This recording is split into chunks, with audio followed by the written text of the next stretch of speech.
Hi, it's Rebecca Whitman, your host of the Balanced, Beautiful, and Abundant Show. I'm a top-rated life coach, an international best-selling author, and a multi-passionate entrepreneur. I'm on a mission to help you go from burned out to balanced, beautiful, and abundant.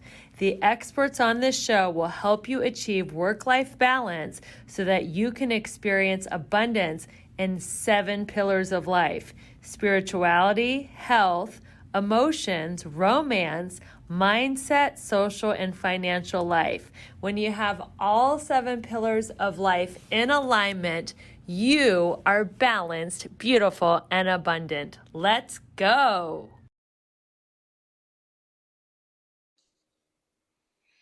Welcome, everyone, to the Balanced, Beautiful, and Abundant podcast. I am your host, Rebecca Whitman, helping you go from burned out and overwhelmed to balanced, beautiful, and abundant. I am so grateful for all your support, your reviews, your subscriptions. This podcast is growing like crazy, so keep it up. And we have an incredible guest here today. She is someone that I have personally been coached by in a leadership program, and it is such an honor to welcome you to the show. Welcome, Judith Rich. Oh, thank you so much, Rebecca. I'm delighted and excited to be here. Yay! I am going to tell my audience a little bit about you because you are such an illustrious person. So, Judith is an octogenarian coach, author of the best-selling book Beyond the Box. She is also the host of the podcast The New Beyond, which I had the honor of guesting on. She has spent almost 5 decades in the field of transformational coaching. She has coached people on many things, such as how to identify and break through their old patterns so that they can live the life of their dreams. Her work focuses on awakening one's dormant inner resources. She has coached and empowered profound breakthroughs to both individuals and organizations all over the world, including the United States, Europe, Asia, and South America. Her clients have included top executives in many industries and professions, such as building, banking, hotel management, pharmaceutical, education, financial, human resources, and nonprofit. So, Judith, you have such an amazing history of coaching and helping people, but I know you weren't always a transformational leadership coach. So, how did you find your life purpose and work? Tell us a little bit of your origin story. How far back do you want me to go? I go way, way, way back there. Um, Yeah, how did you find this work? okay, so we can start there. Well, I was a school teacher. I graduated from university with a master's degree in special education, and I taught special ed for several years. So that was that's the origins of my actual official career and official work in the world. But I found transformation and leadership work at a time in my life when my marriage was faltering. My husband and I had been in marriage counseling, and so we were looking for resources to support us. And he was introduced to this transformational work by a former student of his. So he actually did the work before I did. Wow. And I saw some very interesting shifts in him as a result of the work that he did. And of course, I was curious and wanted to know what happened and what's possible. So I gravitated to the work. And I have to say, I love to share this story about my first introduction to the work was an evening introductory event. At that time, they were called guest events, but it was basically an evening where people who had recently graduated from a training invited guests to come and learn about it. So that evening I went, and before I entered the room where all the graduates and the people were, I just kind of stood on the outside of the room and looked in and had a feeling, a very visceral feeling about what was happening in there, just energetically. I'm very tuned in energetically. And the vibe of what was happening in there struck me viscerally, and a little tiny voice that I barely noticed at the time. But I did, I took a little note of it, and now it's like speaks so loudly to me. This little tiny voice said to me, "You're home."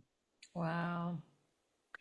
And the reason that was so powerful for me was I had spent my whole life up until that time searching for my people, searching for my tribe, if you will, searching for my community, searching for the place where I felt I resonated energetically with the people and with what was happening there. And in this particular instance, I had not experienced anything yet. I didn't know anyone inside that room. I got a very clear message: "You're home." So I trust it when I get messages like that. They Yeah. sort of fly in out of the blue, right? So I went into that evening, and, I was already enrolled. I mean, I just energetically and spiritually and emotionally, I was enrolled just by that little voice in me that said, "You're home." And so I went through the curriculum. I experienced, I had so many breakthroughs and openings and breakdowns as well. But I discovered so much about myself. I just immersed myself in the work from there on. I was so hungry to know more about who I was. And that work was the beginning of what has turned out to be, I'm now 50 years later down the road, a 50-year journey that is still continuing, not over yet, Right. still going. I'm still learning, I'm still discovering. And I have to say that other than being a parent and a grandparent, this is the most compelling, juicy, exciting, inspiring, invigorating, challenging adventure I've ever been on. So, of course, I'm signed up, I'm signed up for the long term. So that's the long and the short of how I got here. That's a great story. And you are an octogenarian. So if you don't know what that means, it means Judith is in her 80s, and you say you're still learning every day. So what is it that's different about you versus some other people in their 80s who are just like giving up and like watching the news all day, or just, playing, card games and checked Yeah, out? Like yeah. what's your secret been? Your secret sauce to stay so engaged and enlivened and so really like young spirited. Yeah, yeah, I'm 82, so I crossed the octogenarian threshold 2 years ago. And I don't want to suggest that people in their 80s or 70s or whatever age they are, who choose a lifestyle, a more serene, peaceful, restful lifestyle, one might, traditionally call retirement. I'm not suggesting for a minute that's not okay or that's wrong or people shouldn't do that. Of course, people should do that if that's how they're called to be and spend their later years. And most people are. But I didn't come to the planet to do that. I came to the planet with a calling. I'm very clear about that. And so to be true to my calling and to be aligned with it, to be surrendered to it, to say yes to my calling, has taken me, you talked about the different places in the world where I've worked. it's taken me to all of those places and to get to interact with people from all of these cultures. You know, you didn't mention Russia, you didn't include Mexico. Perhaps I didn't include those on my list of places, but it has been such a privilege and an honor to be invited into people's lives at the depth of experience that I've been allowed to have with people, that I feel incredibly grateful to have lived the life that I've lived, that I'm still living.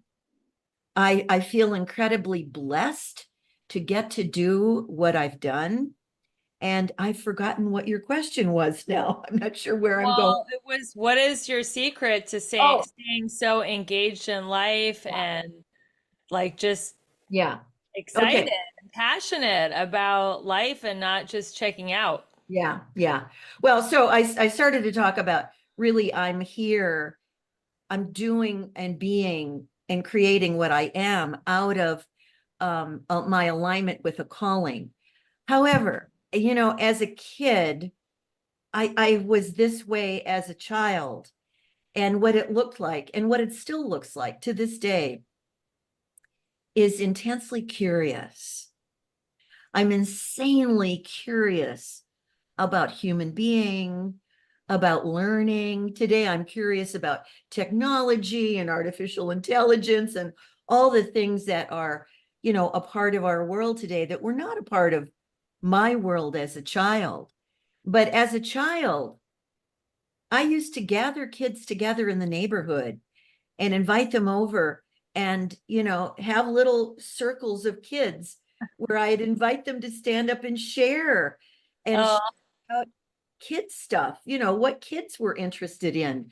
I that's was, yeah, I was intensely curious about why people are the way they are, why they do what they do, you know, as from about age 7 on.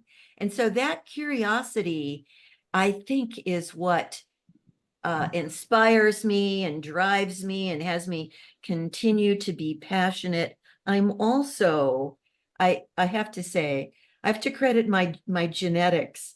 My mother lived to 91. She was, can I say kick ass? Can I swear? Oh you no, we're can on cuss Facebook. on this podcast. Yes, absolutely. My mom was a badass woman. You know, she was physical and intense all the way up until she died at 91. And I think I really have, I'm wired the same way that she is. I also happen to be a double Aquarian with an Aries moon. And what that means astrologically, my Aries moon is the warrior. She's the pioneer. She's the one, she's the leader. Aries is the leader. And my double Aquarius sun and rising has me be a warrior for innovation and transformation and leadership and unity and oneness. So it's all married in this astrological cauldron that I live inside of. And so I'm just simply wired to be the way I am. And I think also, having done this work for 5 decades, having lived aligned with a calling, my energy is available to me. You know, I don't use my energy to resist what is, because I know that's futile. And that's a thing that I think so many people spend so much of their energy doing, resisting what is, being in reaction to what is, because, you know, most of the time we don't necessarily like or want the way life is unfolding. If we're attached to having life be a particular way, if we want our life to be and look a particular way, and it's not that way, and it often isn't, right? Yeah. Then how do we meet those kind of moments in our life? How do we be with life when it's not occurring on our terms? Which I have to say, it usually isn't. Life is occurring on its terms. Yes. Our job is to meet life as it is occurring, to bring our presence to the moment that is right in front of us. Because in that moment, which is now, is everything. Everything is possible and everything is available right in this current moment of now. So if I'm not so busy and distracted, struggling and resisting and preferring and complaining and whining and all of the things that we humans do. And I'm not saying that I never do any of that or that I'm above any of that. I absolutely am not. I am human and I have my human breakdowns and all of that. But I don't dwell there. I mean, I do it, I catch myself, I see what I've done, I'm able to course correct and shift and boom, get off of it and move on. I think what you said is very wise about so much unhappiness is just a lack of acceptance of what is Yep. and wanting something other than what is, and complaining, comparing, criticizing, judging. It's all just a lack of acceptance. And I would say to be grateful for what is, because there's so many things that we just take for granted and we focus on. Do you want to know my biggest and best beauty secret? It is liquid collagen. I started drinking liquid collagen 3.5 years ago, and I am totally obsessed. I have never looked younger, fitter, leaner, stronger. My skin is glowing. My hair is thick and shiny.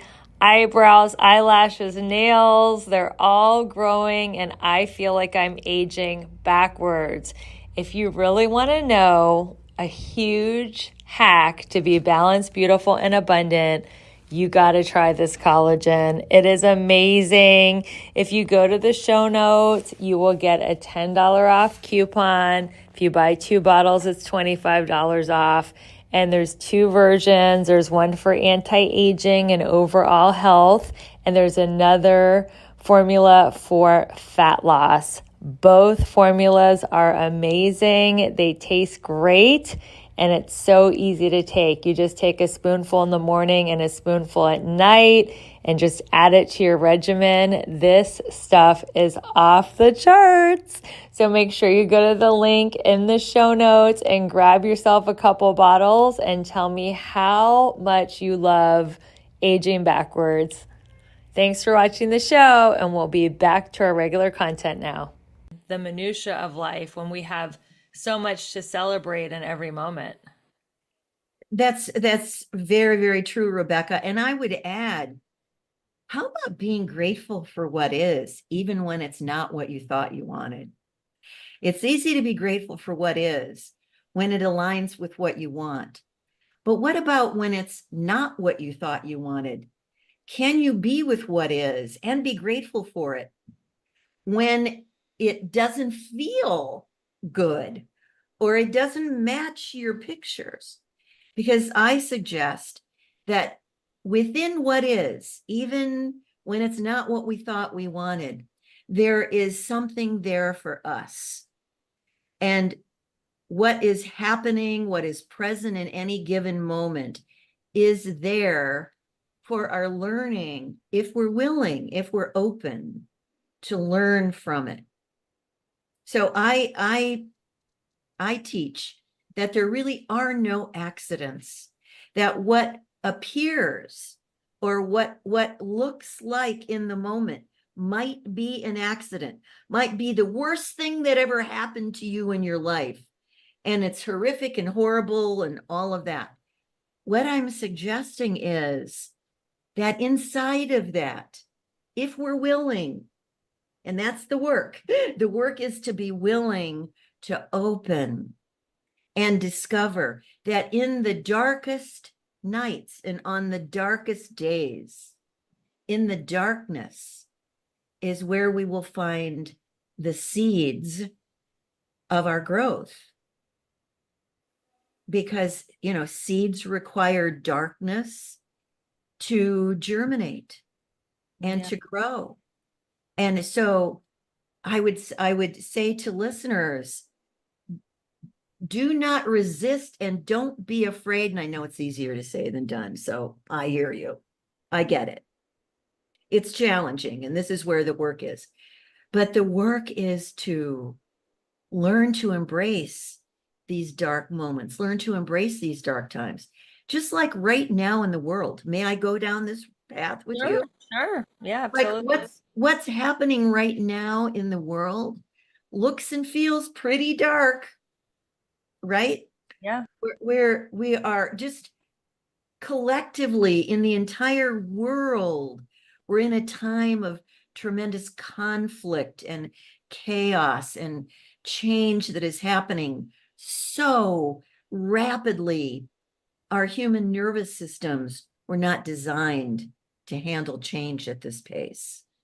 And so we feel exhausted, we feel overwhelmed, we're tired. Yeah, I get it.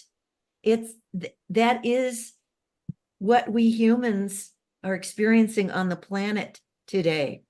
And so you might be asking, yeah, and what exactly is there about all of this that I should be grateful for?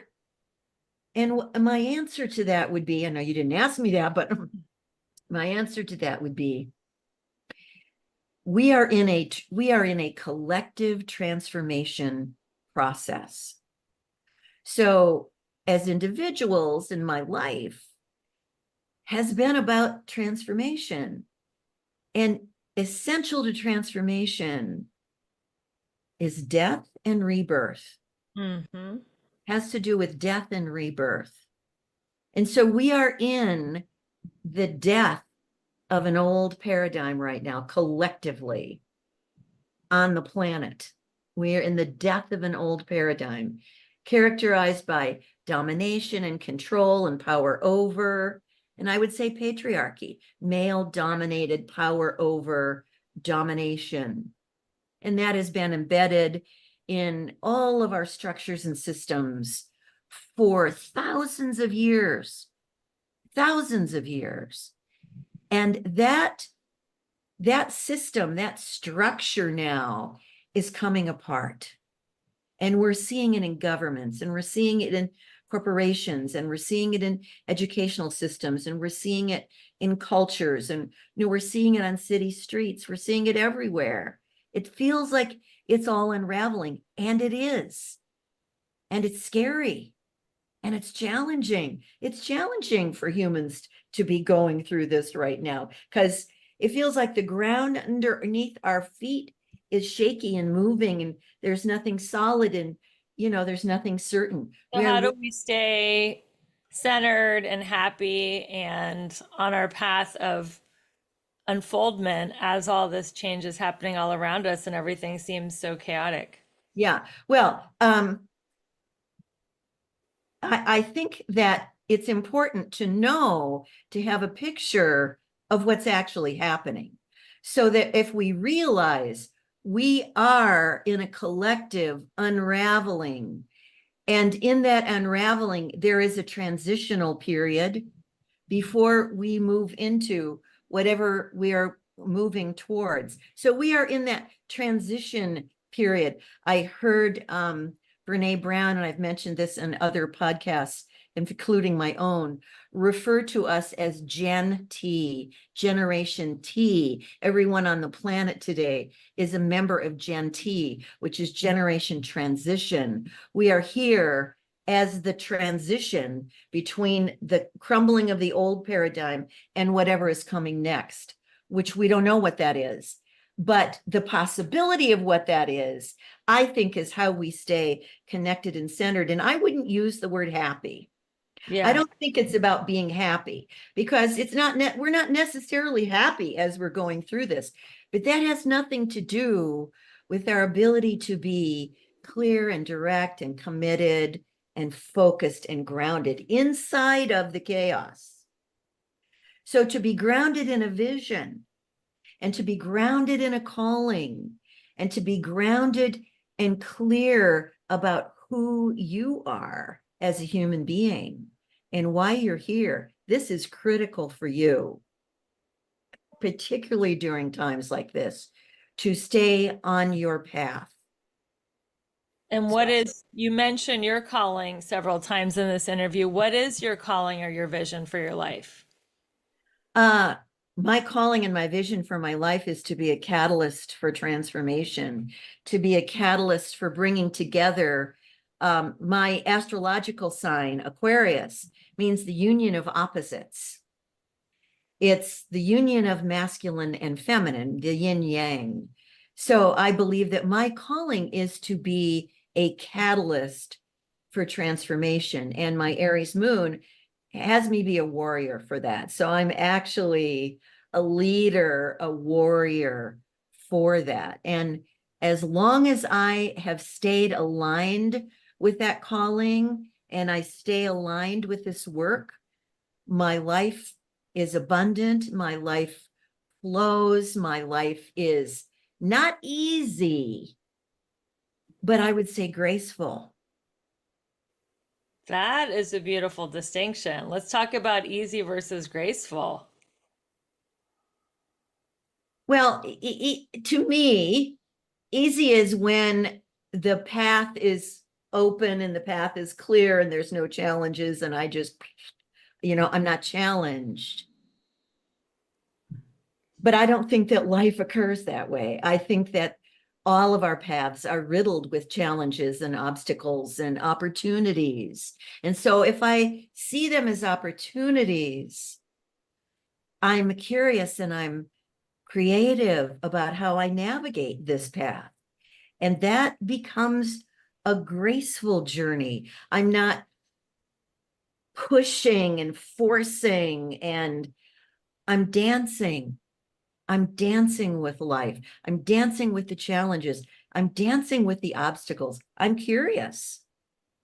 Oh, what could this possibly be for me? Because I think all these obstacles and challenges are really opportunities for each one of us to discover and learn why they're placed there. And if so, if I approach them with curiosity and creativity, be creative. That's what I call like a graceful dance.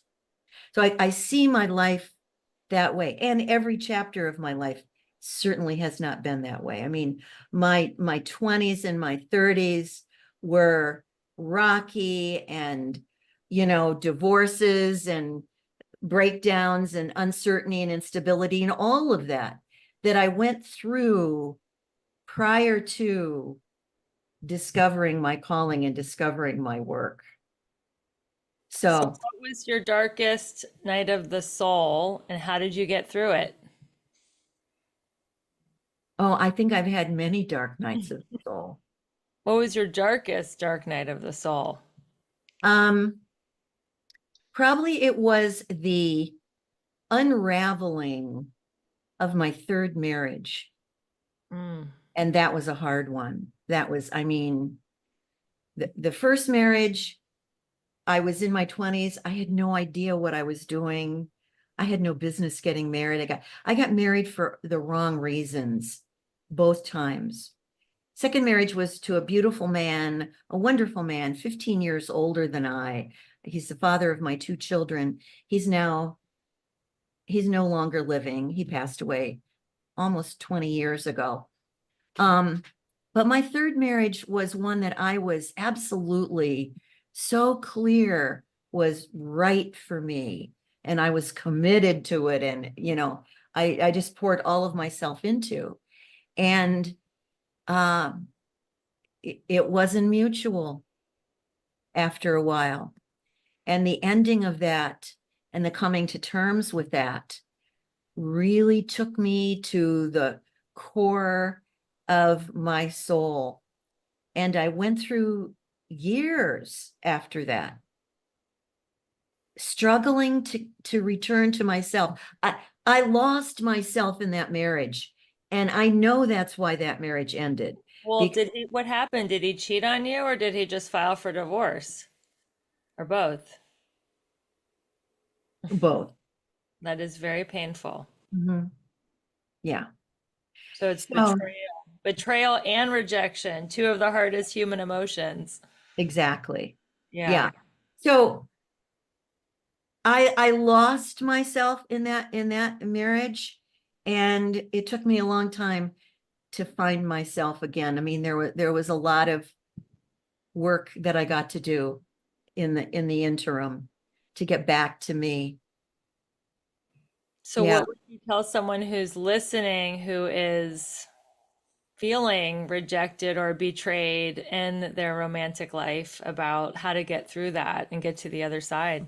Well, first of all, one of the things I learned in that experience was that those dark nights of the soul, those are, that is really a call from the soul to descend. It's a soul descent process. So I've done a lot of soul psychology work out of that experience. And the soul does its work in the dark. The soul does its work in the deep waters.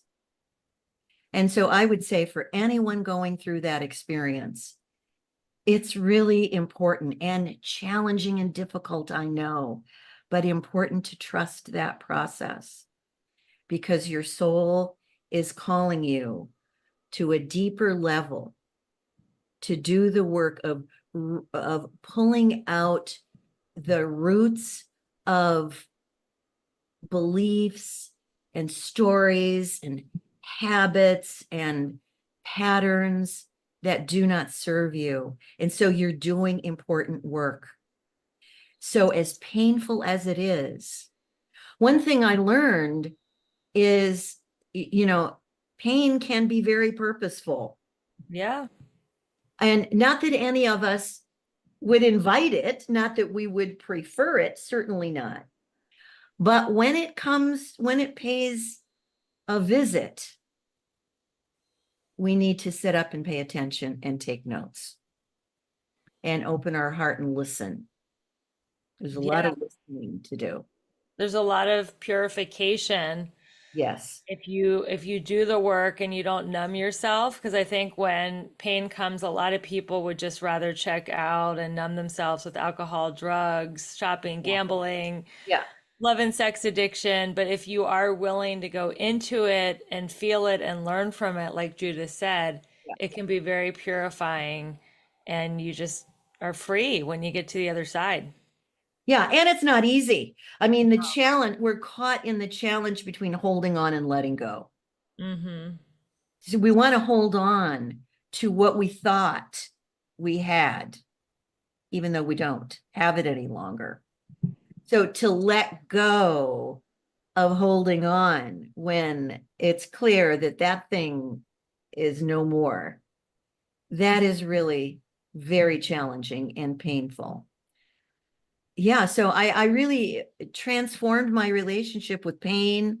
I transformed my relationship in many ways with with fear. I really got to confront a lot of fear about my own capacity, my own capability, my worth, all of that, really fundamental stuff. And I have zero regrets. And I look back on these experiences with nothing but gratitude. And that's not just, I'm not just using psychobabble, and I'm not spiritually bypassing because that's tricky too. Right. When we have a lot of this access to some of these concepts, it's easy to do a spiritual bypass and think that, well, I'm just going to substitute and shift and be happy. And I'm going to be just positive, and I'm not going to allow negative thoughts and all of that. I don't subscribe to that. I think that that's just putting a Band-Aid, and that really isn't addressing the real issue. That it's not just about positive thinking. In fact, I've done a podcast episode on why I'm not a fan of positive thinking. for the reasons I just articulated. Well, you can't slap a smiley face on sadness and heartbreak, you know? You have to feel it and let it move through you. And I like to think of emotions as the weather, but I do believe that our soul is the sky and our soul cannot be touched or harmed. It stays connected to the divine, and people attach to their emotions for years and they identify themselves as I am depressed and I am sad instead of just feeling it and letting it pass through. Right, exactly. So 100%. Yeah. so let's talk about your doctoral dissertation. Yes, I did my research. It was entitled The Future of Feminism. Where do we go from here? You wrote that in 1995. Now that it's been almost 30 years, what aspects of the evolution of feminism have come true from your dissertation, and what is still in the gap? Oh my, there's a great deal in the gap. Let me start there. Obviously, I mean, in the US today, um, and certain, really all over the world, women's rights are being eroded. Women's rights are being taken away from us, so that right now my granddaughter has fewer rights. She's only 11, but she's growing up in a world where women have fewer rights than I did as a young woman. Now, I grew up as a young woman in a world where there was there was birth control. There wasn't the pill. There wasn't easy birth control. This was pre-Roe v. Wade, so abortion was illegal when I was growing up. And so then, we were given rights and now they've been taken away. And so there's a lot of work to do around empowering the culture to see the importance of women's equality and women's right. The Equal Rights Amendment still has not passed. Yep. ERA. So that's, there are a lot of things in the gap. And at the same time, I think that now the conclusion that I came to in my dissertation was that the future of feminism is not about female superiority or female dominance. Women do not wish that. It's not that that feminism as a movement, it almost doesn't even exist in much of any kind of official form today. But women's empowerment is not about women substituting, female power for male power, and that women are seeking power over and that we seek to dominate. No, that's not the way women lead. That's not the way women interact. That's not the way women relate. The future of feminism is about collaboration. It's about community. It's about connection. That's the essence of the female principle. The female principle is not to dominate and destroy. It's to give birth to. It's to expand. It's to incorporate. And so the future of feminism is about embracing men and women, boys and girls, empowering all people. I believe, if the feminist movement were to be an empowering movement in the world today, it would have to incorporate a both and philosophy. And there's a lot of work to do. Yeah, so I don't know if you want to go further into that I or. mean, yeah, there's a lot of work to do. I feel we have come far in the last 30 years as far as there's more women doctors than men. There's so many. We have finally, Mexico has its first woman president. Yay. We have a female vice president. There's so many female Congress women and senators and Supreme Court members. So I feel even though it is, just abominable that they overturn Roe versus Wade and, in certain states like Louisiana, Plan B is illegal. But I do feel it's kind of a contrast because we have come so far as also women creating wealth and women, starting businesses. And Oh, there, yeah. there's a Oh, lot yeah. of ground that has been taken in the last 30 years as far as women's empowerment.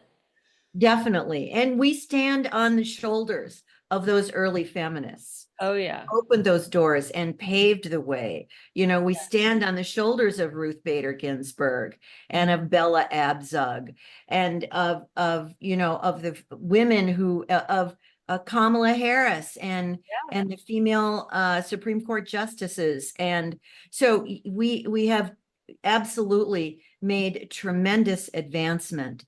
And so we absolutely do have much to celebrate, and I think that it's really just the tip of the iceberg in terms of what is possible for women. And I actually think that when we talk about the unraveling of the current paradigm, the patriarchal paradigm, and that we're in transition, the new paradigm, I hope and believe that we are moving towards is we are in the age of Aquarius now, astrologically, for 2,000 years. And that is just collectively, that's a collective event that will be characterized by increased harmony and union and oneness and peace. However, we are just at the beginning of that, and we're still transitioning out of the old paradigm. So we're still in the chaos and the upheaval and the change. We're still making our way through that. So I think it's important at this moment in history that women be empowered and that women own their leadership. And we were talking before we started recording about legacy. Yes. And I think that, that is a legacy that I want to leave behind would be the empowerment of women to own their voices, to own their leadership, to to take a stand, to be courageous, to be creative, to be powerful, to own their power, for women to stand shoulder to shoulder with men and create this world for humanity that's not about one side or the other, but it's about the both and, which is the union of opposites. Yeah, it feels like in a horror movie, right before you kill the monster, the villain, he's asleep in the bathtub, and you think the movie's over, and the credits are about to roll, and you're like, "Oh, thank God they killed the monster. We can finish our popcorn and go home and have a peaceful evening." And then all of a sudden, right, the monster sits up and he's got a knife, and so I feel like energetically, that's what's happening now. It's like, oh, we thought, women are empowered, they're doctors or lawyers, they're running companies, they're even billionaires, and we can just relax. And as soon as that happened, there's been this whole anti-feminism happening, and it's shocking. But we did get complacent in our power, even though it was still a patriarchy. We just thought we had inalienable rights that would not ever be taken away. Yeah, well, that proved to be false, didn't it? Yeah. So, okay, all right. We see the work ahead of us. You know, Yes. we get to raise our daughters and our sons. And I our sons. think, I Yeah. think it's important, critically important that we raise our sons to be respectful, to honor, women, girls. There's a lot of work to do in that area. There's a lot of work to do to heal the masculine. We talk about healing the wounded feminine, and I do a lot of work around that. But we've got a very wounded masculine. Can you explain to our listeners, because I know you do a lot of work with the divine, healing the divine feminine and healing the divine masculine. In your work, how would you define the divine feminine and then define the divine masculine? Well, I think the divine feminine is the spiritual essence of the female principle. You know, there's a female principle that's not about personality. It's not about ego. It's not embodied. You know, the divine feminine is a principle, and the divine masculine is a principle it's the yin and the yang. It's the light and the dark. It's the birth. It's the divine feminine is the principle of birth. It's the principle of growth. It's the principle of creation. That is the divine feminine. So it's standing for that principle of unity and oneness. That's the principle of the divine feminine. Now, the divine masculine is, I think that one is up for being still fleshed out. I don't know that we've fleshed that out. I just had a conversation yesterday with a very good friend of mine and a colleague who is doing work with men around the divine masculine. And he shared that it's a struggle, even getting men to be interested in doing this work. That there's not an opening. It doesn't resonate out there with men in general. So there's a lot of work to do just to lay the groundwork for men to become open to the very idea of collaboration versus competition. You know, the traditional male principle is power over. And the divine masculine is an acceptance and an understanding of collaboration. It's power with. It's that we are greater when we collaborate. You know, we create bigger, greater when we're in the both and we collaborate. We have different points of view, and bringing everyone and everything to the table creates a bigger result. And we still live in a very pretty toxic masculine culture and environment. So, yeah, I think that healing the masculine, it's not healing the divine. The divine is not in need of healing. Right. It's the Divine toxic. is already healed, but It's it's healing the masculine and healing the feminine. Well, I think both men and women are literally dying from trying to succeed in a toxic masculine hustle and grind, like work yourself to the bone, ignore your soul's need for play or relationship. That's what this whole podcast is about. It's how to Yeah. go from burned out and overwhelmed to balanced, beautiful, and abundant. So you could even say it's about going from the toxic masculine and just draining all your energy to try to achieve to being in this feminine state of being balanced, beautiful, and abundant. And it's literally killing people to try to live under that old paradigm, because it's not nurturing for your health or your soul or your spirit. And it leaves, yes, absolutely. And it leaves a terrible legacy for our children and for the new generations coming along. So as someone with an 11-year-old granddaughter, I care very much about the kind of world that she will inherit from us. And I feel very responsible around being a good ancestor. You know, So speaking of being a good ancestor, what is your opinion or thoughts on death?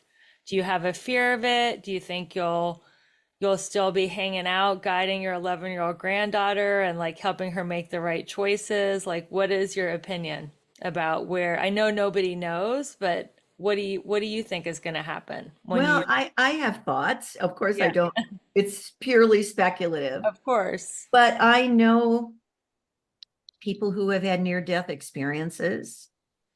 Um, and so based on what we read and what is reported about near-death experiences, I do believe that consciousness continues Hmm. after we die. The body, of course, this is just a vehicle. This is just the meat and bones and the carcass that we leave behind. But the spirit that we are, the consciousness that we are, energy cannot be destroyed. So something goes on, some aspect of us, some light, some spirit, the consciousness that we are goes on. And I do believe in reincarnation. And I think that we probably spend some time uh, getting ready to come back. Do you want to come back?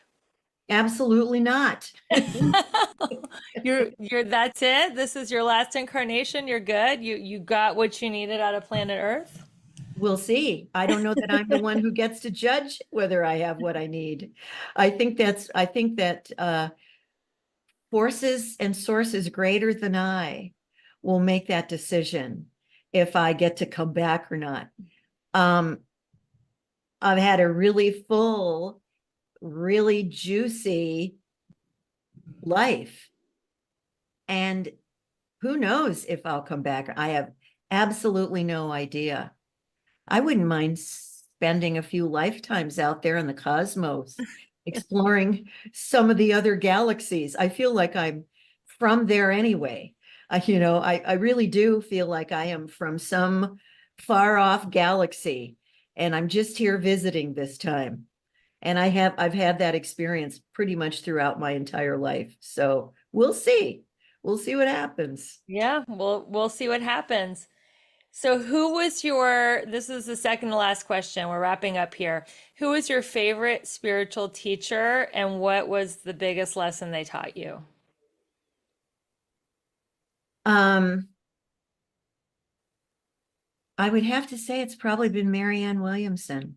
Oh, I love her. Okay. Yeah. I went on a trip to India with her. Whoa, cool. When was Yeah. that?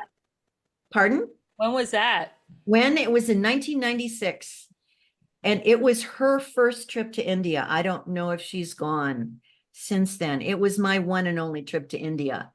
But I was in a small group with her, and I remember her. I spent 3 weeks with her, day in and day out. And I remember her teaching us that we were there as pilgrims, that she called India the birth canal of spirituality for the world, and that we were there as pilgrims. And she really supported us to witness what we witnessed through the eyes of pilgrims, which made everything holy. Context is everything. And if you shift from the context of tourism to pilgrimage, different game. Yeah. So, we visited the sacred sites and the temples and the Taj Mahal, and we met with the Dalai Lama, and we went to Bodh Gaya, and we went to the Ganges. And I mean, it was just an amazing, amazing experience. And when we were in Agra visiting the Taj Mahal, every morning we would go to the Taj, and behind on the backside, which you never see from the pictures, are all of these little alcoves. And Marianne would meet with us, and we would meditate there with her. And so that was a profound experience to have that kind of access to her and to see how really down to earth and real and authentic she is.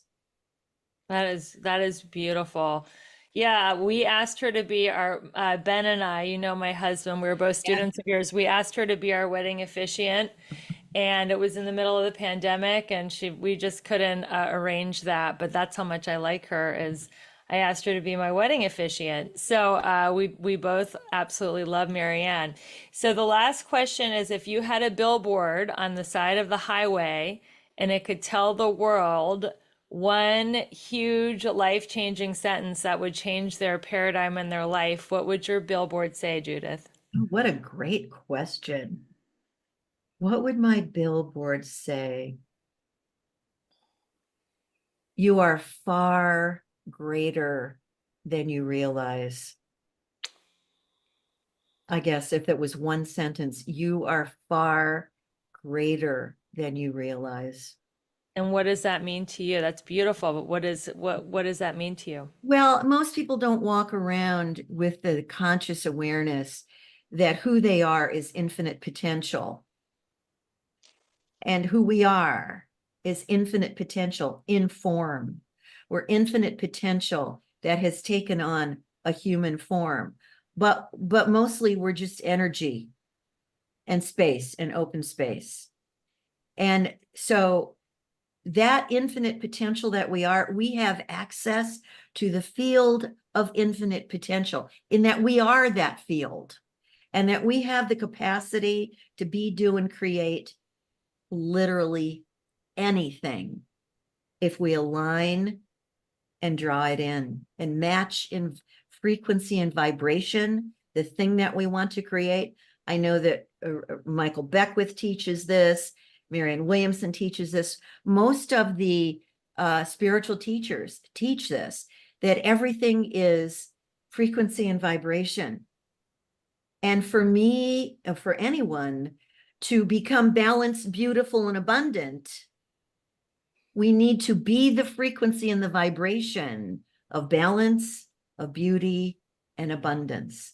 And when we match that and meet that, it cannot help but be manifest in who we are. What a beautiful thought to end on. I know you guys are going to want to find Judith online and look her up.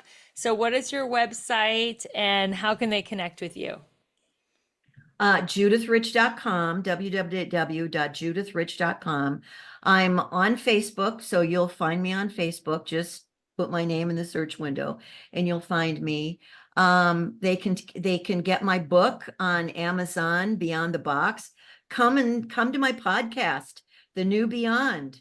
I would love for your listeners to come, and because on my podcast, this is what I talk about. I talk about all the things. We've just kind of done a quick, an hour long culmination of everything that I have talked about for over 2 years on the podcast now. So yeah, come listen to the podcast. Love to Yeah, have you.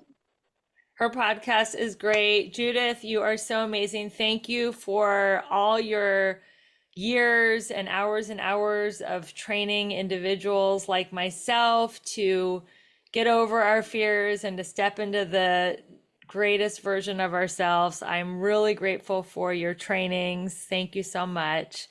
And everybody, thank you for listening to another episode of the Balanced, Beautiful, and Abundant Show.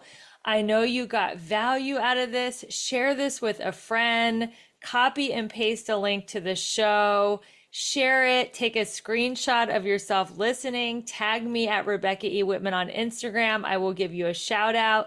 Let's keep this message going. This is more than a podcast, it's a revolution that you don't have to go through life tired, exhausted, burned out. You can live balanced, beautiful, and abundant. So, thank you everyone for being on this journey with me and for being a fan of the show. I so appreciate you. And until we meet again, keep your vibe high and magnetize. Thanks, everyone. Thank you. Thank you so much for listening to another amazing episode of the Balanced, Beautiful, and Abundant podcast. It's your loyal listening that makes our show top 0.5% in the world. I would love to connect with you in person. We're having our second international retreat October 3rd through 6th in Belize.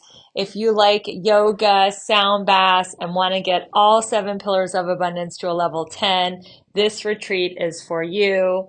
Just go to the link tree in the show notes to snag your $200 off promo code before April 15th.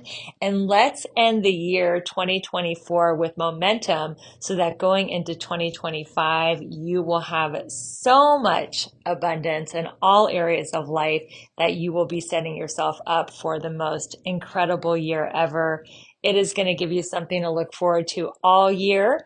Make sure you snag your spot before April 15th. And if you have any questions, you can always email me at RebeccaElizabethWhitman.com. My email address is on my website. Thank you so much for your loyal listening.